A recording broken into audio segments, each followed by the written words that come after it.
Hello दोस्तों, कैसे आप सभी लोग। स्वागत है एक बार फिर से आप सभी का आपके अपने यूट्यूब चैनल RKR स्टडी पे। आज के इस वीडियो के माध्यम से हम सभी लोग सीटेट का जो एग्ज़ाम हुआ था जुलाई 2013 में, उसी के प्रीवियस ईयर के क्वेश्चन को करने वाले हैं आंसर के साथ।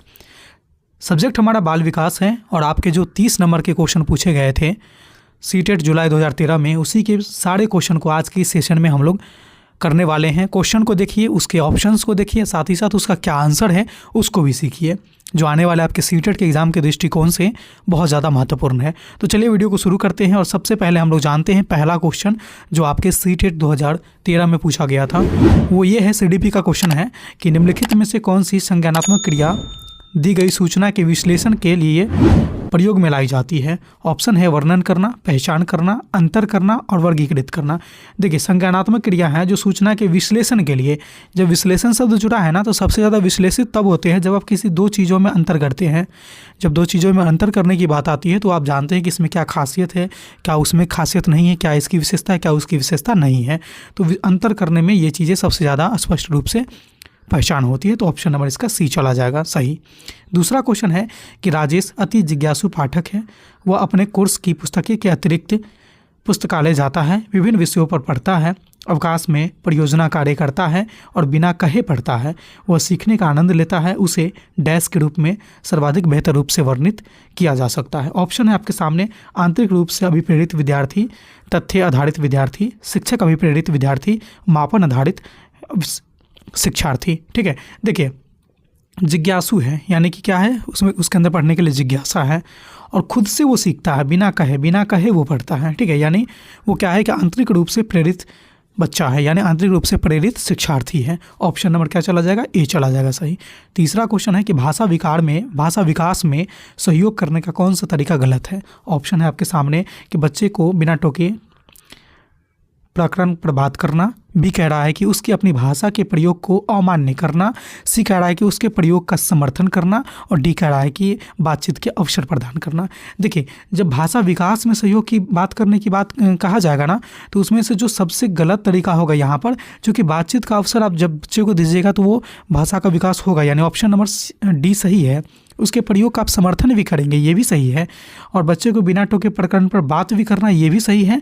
लेकिन उसके अपनी भाषा का प्रयोग को अमान्य घोषित कर देना, यानी अपनी भाषा कहने का मतलब ये है कि वो जिस परिवेश से आया है उस परिवेश की भाषा, ठीक है, तो उसको अगर आप अमान्य कर देते हैं तो बच्चे यहाँ से भाषा को नहीं सीख पाता है। यानी कि ऑप्शन नंबर बी जो है ना, वो इस क्वेश्चन का गलत ऑप्शन है। इसका सही आंसर जो है ना, ऑप्शन नंबर बी ही जाएगा। चौथा क्वेश्चन है कि मानव बुद्धि एवं विकास की समझ शिक्षक डैश को योग्य बनाती है। ऑप्शन है आपके सामने कि निष्पक्ष रूप से अपने शिक्षण अध्याय को अपनाने में, बी कह रहा है कि शिक्षण के समय शिक्षार्थी के संवेग पर नियंत्रण बनाए रखने में, और सी कह रहा है कि विविध शिक्षार्थियों के शिक्षण के बारे में स्पष्टता, और डी कह रहा है कि शिक्षार्थियों को यह बताने के लिए कि वे अपने जीवन को कैसे सुधार सकते हैं। मानव बुद्धि एवं विकास की समझ शिक्षक को किसके योग्य बनाता है, तो आप पाएंगे कि मानव बुद्धि और विकास की जो समझ होती है एक शिक्षक में, वो ये जानते हैं कि जो विविध बच्चे हैं, विविध शिक्षार्थी होते हैं, उनके शिक्षण के बारे में स्पष्टता की जानकारी मिलती है। क्योंकि विविध बच्चे होते हैं, विभिन्नताओं वाले होते हैं, तो उसको किस तरह से शिक्षित किया जाए, कौन से शिक्षण विधि अपनाना चाहिए, कौन से शिक्षण सहायक सामग्री का उपयोग करना चाहिए, ये सारी चीज़ें जो एक शिक्षक में उसके बुद्धि और विकास के समझ के बाद ही आती है। इसीलिए ऑप्शन नंबर सी इसका सही आंसर जाएगा। पांचवा क्वेश्चन है, निम्नलिखित में से कौन सा कथन सत्य है। ए कह रहा है कि शिक्षक द्वारा प्रश्न पूछना संज्ञानात्मक विकास में बाधक है, बी कह रहा है कि विकास और सीखना समाज संस्कृति संदर्भों से अप्रभावित रहते हैं, सी कह रहा है कि शिक्षार्थी एक निश्चित तरीके से सीखते हैं, और डी कह रहा है कि खेलना संज्ञान और सामाजिक दक्षता के लिए सार्थक है। तो ऑप्शन नंबर जो आपके सामने है चारों, इसमें से जो सही आंसर है ना, सही पूछा जा रहा है यहाँ पे सत्य, वो है डी कि खेलना संज्ञान और सामाजिक दक्षता के लिए सार्थक होते हैं। ठीक है, ये बाधक कभी नहीं होते हैं, संज्ञानात्मक विकास में कभी भी बाधक नहीं होंगे, कभी भी इससे अप्रभावित नहीं बल्कि प्रभावित होते हैं। और सीखने का एक निश्चित तरीका नहीं है, सीखना कई भी अलग अलग तरीके से सीखते हैं। कोई बच्चा स्कूल में जाकर के सीखता है, तो कोई बच्चा घर पे बैठ के ही सीखता है, कोई बच्चा ऑनलाइन पढ़ के सीखता है, कोई बच्चा ऑफलाइन पढ़ के सीखता है, तो अलग अलग तरीके हैं। इसलिए सी ऑप्शन भी गलत है। सही आंसर जो है ना, इसका डी हो जाएगा। छठा क्वेश्चन है कि बच्चे के विकास में आनुवंशिकता और वातावरण की भूमिका के बारे में कौन सा कथन सत्य है। ऑप्शन है कि दोनों का योगदान 50-50% होता है, है। समवयस्कों और जीन का योगदान योगात्मक नहीं होता है।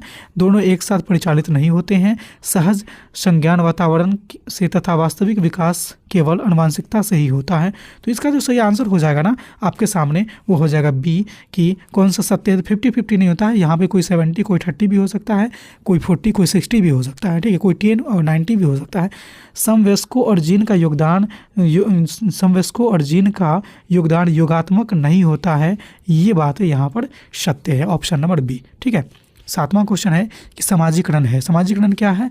सामाजिक मानदंडों में परिवर्तन, शिक्षक और शिक्षार्थी के बीच का संबंध, समाज के आधुनिकीकरण की प्रक्रिया, समाज के मानदंडों के साथ अनुकूलन। यानी एक बच्चा जब समाज के मानदंडों, उसके नियम कानून के अनुसार अपने आप को अनुकूलित करता है, यानी अपने आप को ढालता है, यही प्रक्रिया सामाजिकरण कहलाता है। ऑप्शन नंबर इसका डी सही हो जाएगा, ठीक है। 8वां क्वेश्चन है कि एक पीटी शिक्षक क्रिकेट में क्षेत्ररक्षण सुधारना चाहता है, कौन सी युक्ति सर्वाधिक सहायक है? ऑप्शन है कि अधिक अभ्यास कराना, क्षेत्ररक्षण के महत्व को बताना, बेहतर क्षेत्ररक्षण और सफलता के पीछे के तर्क को स्पष्ट करना, और डी कह रहा है कि क्षेत्ररक्षण का प्रदर्शन करना। तो इसका जो राइट आंसर जाएगा ना वो जाएगा अधिक से अधिक अभ्यास करना। जब आप चीज़ों को अधिक से अधिक अभ्यास करते हैं तो वो चीज़ें अपना हो जाती हैं, ठीक है, वो चीज़ें क्या हो जाती है? अपना हो जाती है। इसीलिए ऑप्शन नंबर ए जो है इसका सही आंसर जाएगा। वाइगोत्स्की के अनुसार बहस विवाद से शिक्षार्थी विभिन्न दृष्टिकोण को डैश करेंगे, तर्कसंगत करेंगे, आत्मसात करेंगे, निर्माण करेंगे, सक्रियकरण करेंगे। तो यहाँ पर एक मनोवैज्ञानिक का नाम दे दिया गया है, लेव वाइगोत्स्की। उनके अनुसार पूछा जा रहा है। तो उनके अनुसार जो बच्चे जो है ना बहस विवाद करेंगे ना तो वो आत्मसात वाले दृष्टिकोण से डेवलप होंगे, आत्मसात करेंगे, दृष्टिकोण को क्या करेंगे? आत्मसात करेंगे। ऑप्शन नंबर बी चला जाएगा। 10वां क्वेश्चन है कि सीता ने दाल चावल मिलाकर खाना सीख लिया, उसने अपने स्कीमा में इसे डैश कर लिया है। तो अपने स्कीमा में क्या कर लिया है? ऑप्शन है अंगीकार, समायोजित, अनुकूलित और समुचितता। तो वो अपने क्या है स्कीमा में समायोजित नहीं होगा, यहाँ पर अनुकूलित कर लिया, यानी अपने स्कीमा से उसको क्या कर लिया है? जोड़ लिया, अपने स्कीमा में वो बदलाव कर लिया, अनुकूलन कर लिया, यानी उसको ढाल लिया है, ठीक है, कि दाल और चावल मिलाकर खाना वो क्या किया? सीख गया है, ठीक है। 11 नंबर क्वेश्चन है कि डैश के अतिरिक्त बुद्धि के किन पक्षों को स्टर्नबर्ग के त्रिआयामी सिद्धांत में संबोधित किया गया है? जिसमें से ऑप्शन है संदर्भात्मक, अनुभवात्मक, सामाजिक और अनुवांशिक, ठीक है। इसमें से 3 जो है ना ये स्टर्नबर्ग के त्रिआयामी सिद्धांत में हैं, लेकिन एक जो है बुद्धि के पक्ष जो इनके त्रिआयामी सिद्धांत में नहीं है, वो जो ऑप्शन है वह है आपका संबंधनात्मक, अनुभवात्मक ये है, सामाजिक भी है, अनुवांशिक भी है, लेकिन ये जो है ये नहीं किया गया है, यानी इसके अलावा ये 3 को शामिल किया गया है, इसको शामिल नहीं किया गया है, ठीक है। 12 नंबर क्वेश्चन की तरफ चलते हैं कि हार्वर्ड गार्डनर का बुद्धि का सिद्धांत डैश पर बल देता है, किस पे? अनुश्रवण कौशल पे, सामान्य बुद्धि पे, सामान्य योग्यता पे, विशिष्ट योग्यता पे। तो हार्वर्ड गार्डनर जो थे ना हमेशा क्या करते थे? विशिष्ट योग्यता के आधार पर ही बुद्धि का सिद्धांत उन्होंने दिया था, इसीलिए इसका आंसर जो है ना ऑप्शन नंबर डी चला जाएगा। 13 नंबर क्वेश्चन है कि एएच व्यक्ति है, एएच व्यक्ति कौन है? सन्नीव, हर्षिम, लेविन, शारिम। तो आप पाएंगे कि इसका सही आंसर हो जाएगा सन्नीव, ठीक है, सन्नीव। 14वां क्वेश्चन है कि जेंडर रूढ़िवादिता से बचने के लिए एक शिक्षक को क्या करना चाहिए? ऑप्शन है आपके सामने कि लड़कों को जोखिम उठाने हेतु प्रोत्साहित करना चाहिए, लड़के लड़कियों को एक साथ अपरंपरागत भूमिकाओं में रखना चाहिए, अच्छी लड़की अच्छा लड़का कहकर सराहना करना चाहिए, कुश्ती में लड़कियों को निरुत्साहित करना चाहिए, यानी हतोत्साहित, इसी का दूसरा हतोत्साहित आप भी कह सकते हैं, इसको करना चाहिए। तो देखिए लड़कों को जोखिम उठाने के लिए प्रेरित करेंगे तो ये जेंडर रूढ़िवादिता को दर्शाता है। अच्छी लड़की अच्छा लड़का कहिएगा ये भी दर्शाता है। कुश्ती में केवल लड़की को ही करिएगा हतोत्साहित, ये भी दर्शाता है। यानी कि जो कोई चीज़ को नहीं दर्शाता है ना जेंडर रूढ़िवादिता को, ये है कि लड़के और लड़कियों को एक साथ माने एक साथ रखिएगा, अपरंपरागत ढंग से यानी परंपरा जो चली आई है उसको त्याग करके एक भूमिका में रखिएगा। ये आपके जेंडर रूढ़िवादिता से बचने के लिए एक शिक्षक को ये महत्वपूर्ण भूमिका यहाँ पर निभाती है। ऑप्शन नंबर बी चला जाएगा सही, ठीक है। 15 नंबर क्वेश्चन है कि विद्यालय को व्यक्ति विभिन्नताओं को क्यों पूरा करना चाहिए? ऑप्शन है विशिष्ट होने की अनुभूति कराने के लिए, शिक्षार्थियों के बीच खाई खत्म करने हेतु, सभी को समान बनाने के लिए, योग्य अयोग्य की पहचान करने के लिए। शायद आपके चारों ऑप्शन पढ़ने के बाद आप लोग स्पष्ट रूप से समझ चुके होंगे कि व्यक्ति की जो विभिन्नता है बच्चों में उसको क्यों पूरा करना चाहिए, यानी विद्यालय में व्यक्ति विभिन्नता को क्यों रखना चाहिए। इससे क्या होता है कि योग्य अयोग्य पहचान हेतु ये किया जाता है व्यक्ति विभिन्नता को, ठीक है। ये इसके खाई को। ठीक है, 16वां क्वेश्चन की तरफ चलते हैं कि व्यक्ति विभिन्नताओं के लिए विद्यालय किस प्रकार सहयोग दे सकता है।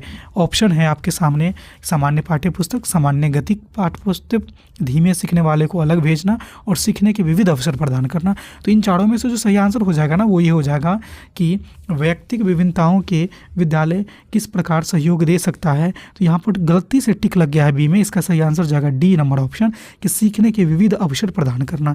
कि जब आप सीखने के विविध अवसर प्रदान करेंगे ना तो जो व्यक्तिगत विभिन्नता वाले बच्चे होंगे, जो कम एक बच्चे होंगे जो जल्दी से सीख जाएंगे, वो एक ही विधि से सीख जाएंगे। हो सकता है कि कोई दूसरा बच्चा जो है व्यक्तिगत विभिन्नता में थोड़ा उससे कमज़ोर है तो वो थोड़ा दूसरे विधि से सीखेंगे तो वो भी सीख जाएंगे, तीसरा भी किसी अलग विधि से सीखेंगे तो सीख जाएंगे। कब? जब आप विविध अवसर प्रदान करेंगे तभी ना। इसीलिए ऑप्शन नंबर इसका बी नहीं होगा, ये गलती से टिक हो गया है, इसका सही आंसर डी जाएगा। ठीक है, ऑप्शन नंबर डी। चलते हैं 17वां नंबर क्वेश्चन की ओर कि सतत व व्यापक मूल्यांकन बल देता है किस पे?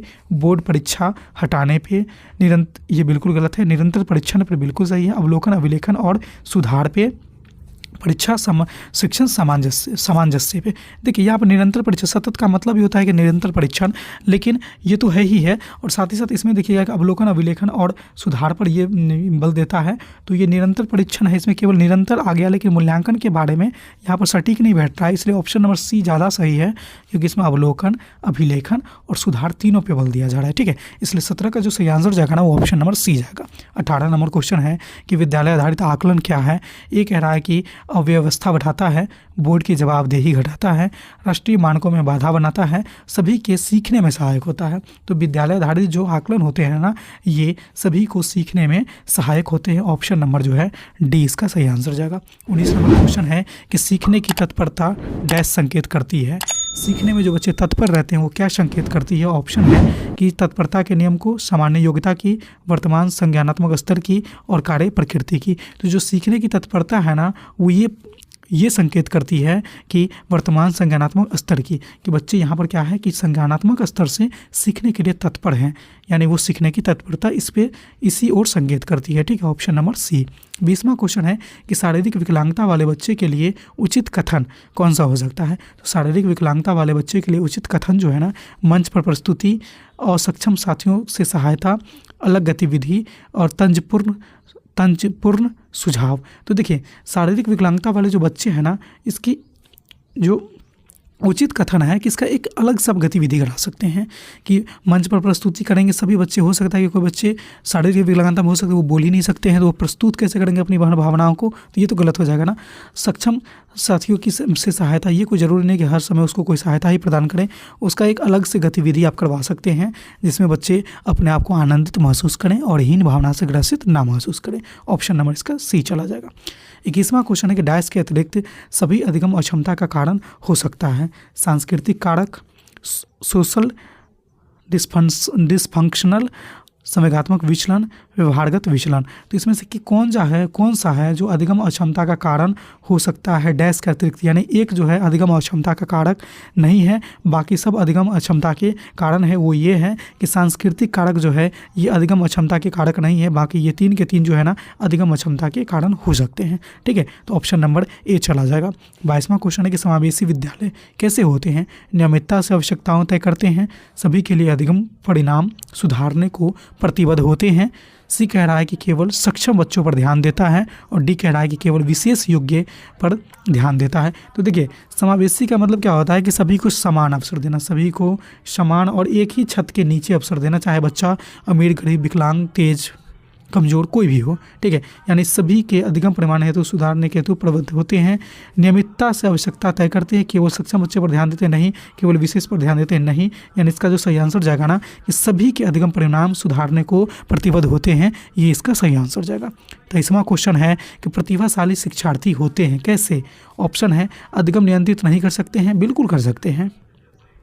विशेष सहयोग चाहते हैं, बिना शिक्षक स्वयं पढ़ लेते हैं, अच्छे मॉडल बन सकते हैं। तो देखिए प्रतिभाशाली जो शिक्षार्थी होते हैं ना वो क्या है कि विशेष सहयोग चाहते हैं, कि वो एक तो प्रतिभाशाली हैं, वो क्या है ना कि जितना उसको सिखाया जाता है स्कूल में तो वो सामान्य बच्चों की तरह वो तो सीख लेते हैं, लेकिन उसके अलावा भी वो खाली बैठ जाते हैं क्योंकि वो चीज़ों को जल्दी सीख जाते हैं। यानी वो चाहते हैं कि हमको और चीज़ मिले, हमको और चीज़ सिखाया जाए, हमको और चीज़ मिले, हमको और चीज़ मिले, यानी वो विशेष सहयोग चाहते हैं। ठीक है, इसलिए ऑप्शन नंबर इसका बी राइट आंसर होगा। 24वां क्वेश्चन है कि प्रतिभाशीलता होती है मनोसामाजिक कारणों से, आनुवांशिक संरचना से, वातावरण अधिग्रहण से और 2 और 3 दोनों से। तो देखिए कभी भी प्रतिभाशालता या फिर बुद्धि का प्रभाव, विकास का प्रभाव, बुद्धि लब्धि, ये सब कुछ भी आप चीज़ आपको देखने को मिलेगा ना क्वेश्चन में, तो हमेशा याद रखिएगा कि इसमें आनुवांशिक और वातावरण दोनों का योगदान होता है। ठीक है, 50-50% अब नहीं होगा। अब ये नहीं कहिएगा कि 50-50% हम कैलकुलेटेड है, तो नहीं, इसमें हो सकता है ये 60 भी होगा, ये 40 भी होगा, ये 30 भी हो सकता है, ये 70 भी हो सकता है। तो लेकिन होगा ज़रूर, इसमें वातावरण भी होंगे और आनुवंशिकता भी होंगे, इसीलिए दोनों इसका सही आंसर जाएगा, बी और सी दोनों। ठीक है, कौन सा जाएगा? ऑप्शन नंबर डी जाएगा। 25वां क्वेश्चन है कि अधिगम योग्य वातावरण के लिए कौन उपयुक्त नहीं है? सीखने की स्वतंत्रता, लंबे समय निष्क्रिय सुनना, सी कह रहा है कि निरंतर गृह कार्य और डी कह रहा है कि व्यक्तिगत कार्य। तो अधिगम योग्य वातावरण के लिए कौन उपयुक्त नहीं है? तो अधिगम योग्य वातावरण के लिए सीखने की स्वतंत्रता जो है उपयुक्त नहीं है। ठीक है, अधिगम योग्य वातावरण के लिए कौन उपयुक्त नहीं है? नहीं, ये तो होगा, यहाँ पे गलत टिक लग गया है, ये तो होगा, सीखने की स्वतंत्रता तो है। लंबे समय तक निष्क्रिय सुनना, ठीक है, ये नहीं होगा। अधिगम योग्य वातावरण के लिए कौन उपयुक्त नहीं है? तो ये है निरंतर, ये भी है, व्यक्तिगत कार्य ये भी है, लंबे समय तक निष्क्रिय सुनना, निष्क्रिय रह करके आप जो है ना अधिगम योग्य वातावरण उत्पन्न नहीं कर सकते, इसलिए ऑप्शन नंबर जो है ना बी इसका गलत जवाब है और गलत ही पूछा जा रहा है, इसलिए सही आंसर बी होगा। ठीक है, ए नहीं होगा, सही आंसर बी होगा। ठीक है, चलिए 26वां क्वेश्चन है कि गणित कौशल में अधिगम नियंत्रिता कहलाता है, यानी अधिगम अक्षमता। ठीक है, इसका मतलब हो गया अक्षमता, अधिगम अक्षमता कहलाता है। डिस्क्रिया, डिस्प्लेक्सिया, डिस्कैलकुलिया और डिसलेक्सिया। तो देखिए गणित की बात जब भी आएगी ना, तो इसमें क्या होता है कि कैलकुलेशन, गणित से याद रखिएगा, गणित में क्या होता है? कैलकुलेशन। तो कैलकुलेशन जनाते आ गया तो आप याद रखिएगा डिस्कैलकुलिया, कैलकुलिया, कैलकुलेशन, कैलकुलिया, कैलकुलेशन, कैलकुलिया, ये याद रखिएगा ऐसे करके, तो ये आपको याद रहेंगे। ठीक है, तो ऑप्शन नंबर इसका सी चला जाएगा। 27वां क्वेश्चन है कि अधिगम नियंत्रितता क्या है, यानी अधिगम अक्षमता क्या है? तो सुधार योग्य नहीं है, स्थिर अवस्था है, चर अवस्था है, कार्य पद्धति की हानि आवश्यक है। तो देखिए ये जो है ना चर अवस्था, यानी हमेशा बदलने वाली अवस्था है। कोई ज़रूरी नहीं है कि आज बच्चे का अधिगम अक्षमता है तो कल को भी अधिगम अक्षमता ही रहेगा, नहीं, वो एक समय के साथ सही हो जाएगा। या फिर कोई बच्चा आज सही है तो कल को भी सही रहेगा, कोई ज़रूरी नहीं है, एक समय के बाद वो खराब भी हो सकता है। इसलिए चर अवस्था है, और चर क्या होता है? जो हमेशा किसी के साथ चल दिया, यानी वो हमेशा बदलाव वाली चीज़ होती है, वो चर होते हैं, इसलिए ये एक चर अवस्था है। ठीक है, 28वां क्वेश्चन है कि डैश के अतिरिक्त समस्या समाधान के चरण हैं। परिणाम की आशा, समस्या पहचान, छोटे भागों में बांटना और संभावित युक्तियां खोजना।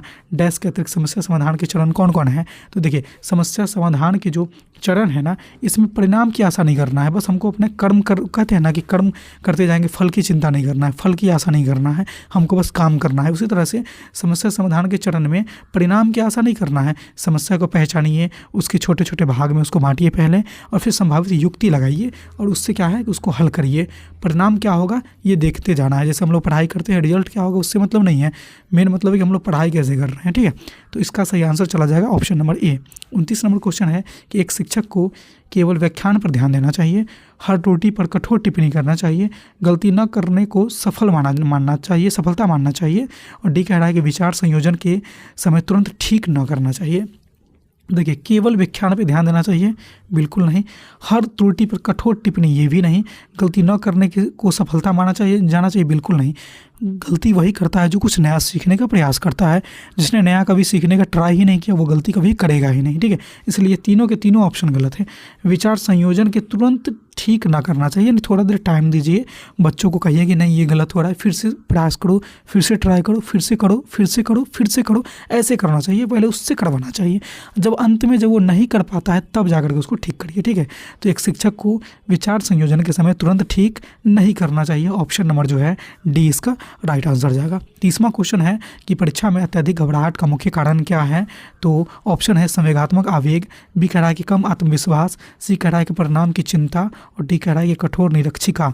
तो देखिए कठोर निरीक्षिका का मतलब क्या है कि वहाँ जो इन्विजिलेटर होते हैं वो उनका कठोर व्यवहार, परिणाम की चिंता ये भी नहीं होगा, कम आत्मविश्वास ये भी नहीं होगा। सबसे जो यहाँ पर घबराहट की बात होती है ना, घबराहट का मतलब क्या है? संवेगात्मक परिवर्तन, संवेगात्मक परिवर्तन के कारण ही घबराहट होती है। तो ये क्या है कि संवेगात्मक आवेग, इसी के कारण क्या है कि अधिक घबराहट होती है। इसीलिए 30 नंबर क्वेश्चन का सही आंसर जो है ना ऑप्शन नंबर ए चला जाएगा। तो इस तरह से हम लोगों ने क्वेश्चन नंबर 1 से लेकर के 30 तक के सभी CDP का क्वेश्चन था और आपके 2013 के एग्ज़ाम में हुए पूछे गए क्वेश्चंस थे। ठीक है, जो आपके सीटेट जुलाई में जो 2013 का एग्ज़ाम हुआ था ना, उसी में ये सारे के सारे क्वेश्चन पूछे गए थे। प्रीवियस ईयर का सेट था बाल विकास का, CDP का, जो हम लोगों ने आज के सेशन में किया है। उम्मीद करते हैं, आशा करते हैं कि ये सेशन आपको अच्छी लगी होगी। सारे क्वेश्चंस को भी देखे होंगे, ऑप्शंस को भी देखे होंगे और आपने इसका आंसर भी देने का प्रयास किया होगा। कितना आंसर आपके सही हुआ आप हमें कमेंट के माध्यम से जरूर बताइएगा। और साथ ही साथ आप हमारे चैनल पर पहली बार आए हैं, पहली बार इस वीडियो को देख रहे हैं, तो चैनल को सब्सक्राइब कर लीजिए और बेल वाला आइकन को इसलिए प्रेस कर लीजिएगा क्योंकि इस तरह के रोचक, महत्वपूर्ण और उपयोगी वीडियो मैं जब कभी भी अपलोड करूँ तो उसका नोटिफिकेशन आप तक सबसे पहले पहुँच जाए। तो इस वीडियो में बस इतना ही है, फिर मिलते हैं अगले वीडियो में नए PYQ 2014 CDP को के साथ। अगले वीडियो में मिलेंगे, तब तक के लिए देखते रहिए हमारे चैनल आर के आर स्टडी को। धन्यवाद।